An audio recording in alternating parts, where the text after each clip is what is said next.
বনি ইসরায়েলের 3 লোক সফরে বেরিয়েছে, মরুভূমির সফর, মাঝখানে তুফান।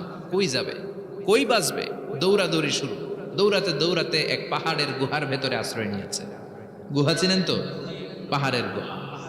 আশ্রয় নেওয়ার সাথে সাথেই বৃষ্টির পানির ঝাপটায় পাহাড়ের উপর থেকে বিশাল এক পাথর খণ্ড এসে পাহাড়ের গুহার মুখটা বন্ধ করে দিয়েছে।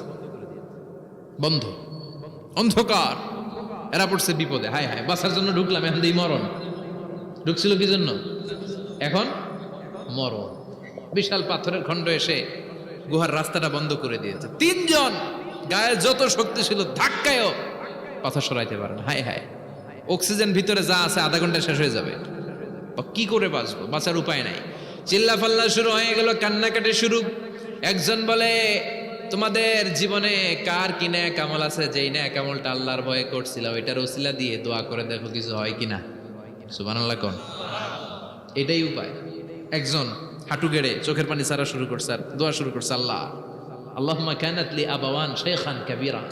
আল্লাহ, আমার বাবা মা ছিল বৃদ্ধ বৃদ্ধা, আমি পেশায় রাখাল, সারাদিন ছাগল চড়িয়ে রাত্রিবেলা দুধ আনতাম, সবার আগে আব্বা আম্মারে দিতাম, এরপরে আমার ছেলে মেয়ে, এরপরে স্ত্রী। একদিন গভীর রাতে এসে দেখি আব্বা আম্মা ঘুমায়। দুধের বাটি নিয়ে আব্বা আম্মার মাথার সামনে দাঁড়িয়ে রইলাম। ছেলে মেয়েগুলো আব্বা এসে বলে, আব্বা দুধ দাও। আমি বললাম পরে, আগে আব্বা আম্মা খাবে, তারপরে তোরা। ছেলে মেয়েগুলো কান্না জুড়ে দিল, আমি দেই নাই। ফজর পর্যন্ত দাঁড়িয়ে রইলাম। ফজরের আগ দিয়ে আব্বা আম্মা ঘুম থেকে উঠে দেখে তো আমার অবাক, কিরে বাবা দাঁড়িয়ে কেন?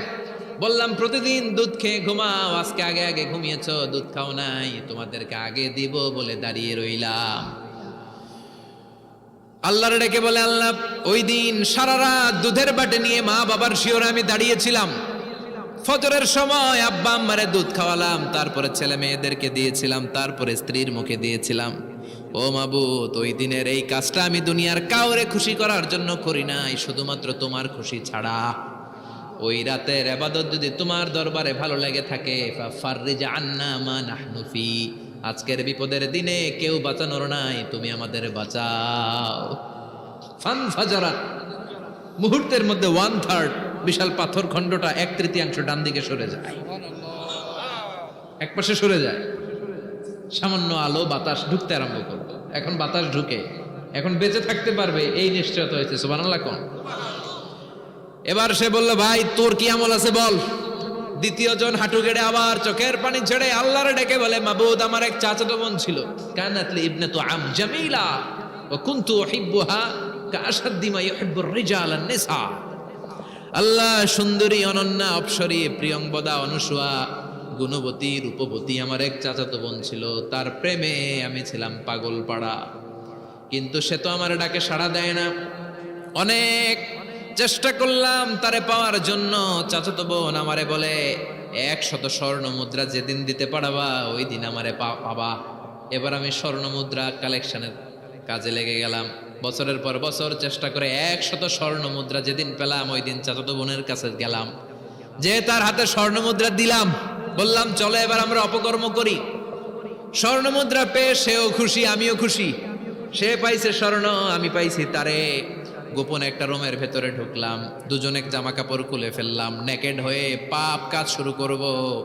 ইন দা মিন টাইম আমার চাচাতো বোন আমারে বলে, ও আমার চাচাতো ভাই, আমারে তুই আমার সতীত্ব তুই নষ্ট করে দিস না, ইত্তাকিল্লাহ, আমার সম্ভ্রম তুই শেষ করে দিস না, ইত্তাকিল্লাহ, আল্লাহরে ভয় কর। আল্লাহ, ওই মুহূর্তে ফিরে আসা কঠিন কঠিন, কিন্তু ইত্তাকিল্লাহ, আল্লাহরে ভয় করে, এই শব্দটা যখন শুনলাম আমার ভিতরটা কেঁপে উঠেছে। আমি মুহূর্তে তোমার ভয়ে জামা পড়ে ওই রুম থেকে চিৎকার মেরে বেরিয়ে গিয়েছি। আল্লাহ, সেদিন আমি পাপ কাজ করি নাই, সেদিন আমি মনের খায়েশ মিটাই নাই, তোমার ভয়ে সেদিন আমি দৌড়ে পালিয়েছি। ওই দিনের ইবাদতটা, আমলটা যদি তোমার কাছে ভালো লেগে থাকে, ফাফাররিজ আন্না ফিমা নাহনু ফি, আজকে যেই বিপদে আছি তুমি বাঁচাও। বলার সাথে সাথে 2/3 2/3 পাথরের খণ্ডটা আরো ডান দিকে সরে যায়। সুবহানাল্লাহ পড়েন। এবার আরো বড় ফাঁকা হয়েছে। এবার তারা বেরোতে চেষ্টা করলো, দেখে মাথা বেরোয়, শরীর বেরোয় না, হাত বেরোয়, পিঠ বেরোয় না, পা বের হয়, দেহ বেরোয় না, আরো ছুটতে হবে। এবার বাকি আছে কয়জন? একজন। সে দোয়া করতে শুরু করলো, আল্লাহ ইস্তাজারতু উজারাক, আমি ব্যবসায়ী ছিলাম, অনেক শ্রমিক ভাড়া করে একদিন একটা কাজ করালাম, সব শ্রমিকের টাকা দিয়ে দিলাম। এক শ্রমিক টাকা না নিয়ে ভাগলপুর কই যে গেছে নিজেও জানি না, ওর টাকা আমার কাছে রয়ে গেল। এই শ্রমিককে আর টাকাটা বুঝাই দিতে পারি নাই।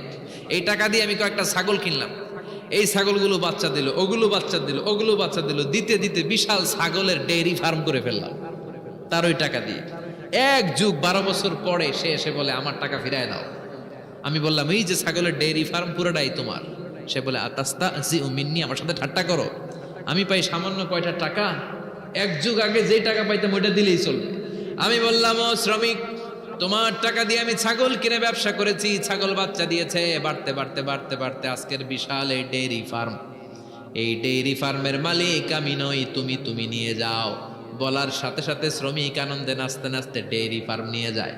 ও আল্লাহ, ওই দিন যদি সে যতটুকু টাকা পাওনা ছিল অতটুকু দিলেই সে খুশি হয়ে যেত। শুধু তোমার খুশির জন্য পুরো ডেইরি ফার্ম আমি তারে দিয়ে দিয়েছিলাম। আল্লাহু আকবার। আল্লাহ, আজকের এই বিপদের দিনে আমার সেদিনের আমলটা যদি তোমার কাছে ভালো লাগে তুমি বাঁচাও। বলতে দেরি, মুহূর্তের মধ্যে বিশাল প্রকাণ্ড পাথর খণ্ডটা অন্যদিকে দৌড়ে চলে যায়। পাহাড়ের গুহা ওপেন, পাথর খণ্ড নাই। আল্লাহর শুকরিয়ার তাকবীর দিতে দিতে 3 জন বের হয়ে যায়। সুবহানাল্লাহ পড়েন। সহিহ বুখারীর বর্ণনা, সহিহ হাদিস।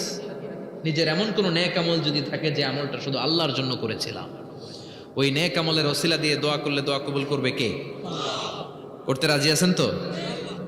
এরকম অনেক শুনবেন ক্যান্সারে আক্রান্ত, দুরারোগ্য ব্যাধি, বাংলাদেশের চিকিৎসা শেষ, ইন্ডিয়া গেছে, কয় বাঁচবো 3 মাস। কয় মাস? এরপরে 7 বছর বাইসা ছিল। কেমনে বাঁচল? কেমনে? দোয়া। দোয়ার পাওয়ার আছে না নাই? তবে দোয়াটা দোয়ার মতো হতে হবে। সিনসিয়ার দোয়া ইজ লাইক এ মিসাইল। একনিষ্ঠ দোয়া এটা মিসাইলের মতো। মিসাইল হামলা করলে ইঞ্চি ইঞ্চি যেখানে মিসাইল বোমাটা পড়ার কথা ঠিক ওখানে পড়বে। ড্রোন হামলা করলে ঠিক ওখানে, ব্যালিস্টিক ক্ষেপণাস্ত্র নিক্ষেপ করলে লক্ষ্য বস্তু যেমনি ভিত করে, তেমনি দোয়ার মতো দোয়া করলে মুহূর্তেই দোয়া কবুল হয়ে যায়। আমরা দোয়ার মতো দোয়া করতে জানি না, কেমন করে দোয়া করতে হয় আমাদের জানা নাই, এজন্য দোয়াও কবুল হয় না। চিল্লায় কোন ঠিক কিনা? কিন্তু আল্লাহ ওয়াদা দিয়েছেন উজিবু দাওয়াতাদ দাঈ ইযা, আমার বান্দা দোয়া করলে আমি দোয়া কবুল করি, আমার বান্দা চাওয়া মাত্রই আমি কবুল করে নেই। সুবহানাল্লাহ পড়েন। যত দোয়া আপনি করেছেন সব কবুল, সব, all of your duas are accepted, সব কবুল হয়েছে আল্লাহর কসম। অনেকে বলবে হুজুর এটা আবার কি কইলেন, এতক্ষণ তো ভালোই কইতেছিলেন, সব দোয়া আবার কবুল হয় কেমনে? আমি তো জীবনে কত কিছু চাইলাম, কত কিছুই তো পাই নাই। আছে না এরকম? অনেকে অনেক পেরেশান, আফসোস করে হুজুর চাইলাম আল্লাহ দিল না। 4টা মাইয়া, এবার কাবা ধইরা চাই আইছি পোলার কথা, এটাও হয়েছে মাইয়া। আছে না নাই? 5টা ছেলে হয়েছে, মেয়ের জন্য বুকটা হাহাকার। হজে যে আরাফাতের ময়দানে চেয়ে আসলাম, এইবারও হয়েছে আর একটা পোলা। আছে না নাই? কত কিছু চাইলাম, পাইলাম না, হুজুর দিল না আল্লাহ। বলে না আপনার সব দোয়া কবুল, তবে কবুল হওয়ার 3টা সিস্টেম আছে। কয়টা? 3টা। চান্দোলার ভাইয়েরা মনে থাকবে? কয়টা? 3টা।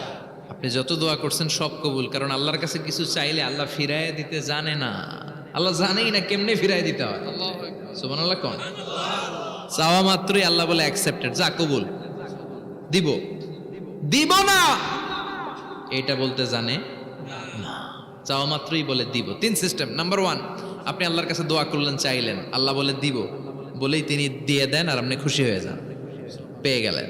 নাম্বার 2, আপনি আল্লাহর কাছে দোয়া করলেন, চাইলেন, তখনও আল্লাহ বলে দিব, তবে এখন না, সবুর, একটু পরে দিব। কখন দিলে আমার জন্য ভালো, আমার চেয়েও ভালো জানে কে? আল্লাহ, পরে দিবে। নাম্বার 3, চাইলেন, দোয়া করলেন, আল্লাহ তখনও বলে দেব, তবে এখনো না, পরেও না, কিয়ামতের দিন যেদিন বিপদে পড়বে ওই দিন দেব। যেদিন তোর বাবা তোরে চিনবে না, তোর মা তোরে চিনবে না, বন্ধু বন্ধুরে চিনবে না, পীর সাহেব মুরিদরে চিনবে না, মুরিদ পীর সাহেবরে চিনবে না, ইমাম সাহেব মুসল্লিরে চিনবে না, মুসল্লি ইমাম সাহেবরে চিনবে না, কেউ কাউরে চিনবে না। ওই কঠিন দিনে তোরে আমি বাঁচাইয়া দেব। তাইলে দোয়া যা করছেন ছোটবেলা থেকে আজকে পর্যন্ত লস হয়েছে না লাভ? লস না লাভ? প্রতিদিন শতবার তাওবা ইস্তেগফার পড়তে রাজি আছেন? আল্লাহর জিকির করতে রাজি আছেন তো? আর বেশি বেশি দোয়া করতে রাজি আছেন? সবাই সবার জন্য দোয়া করবো, রাজি আছেন তো?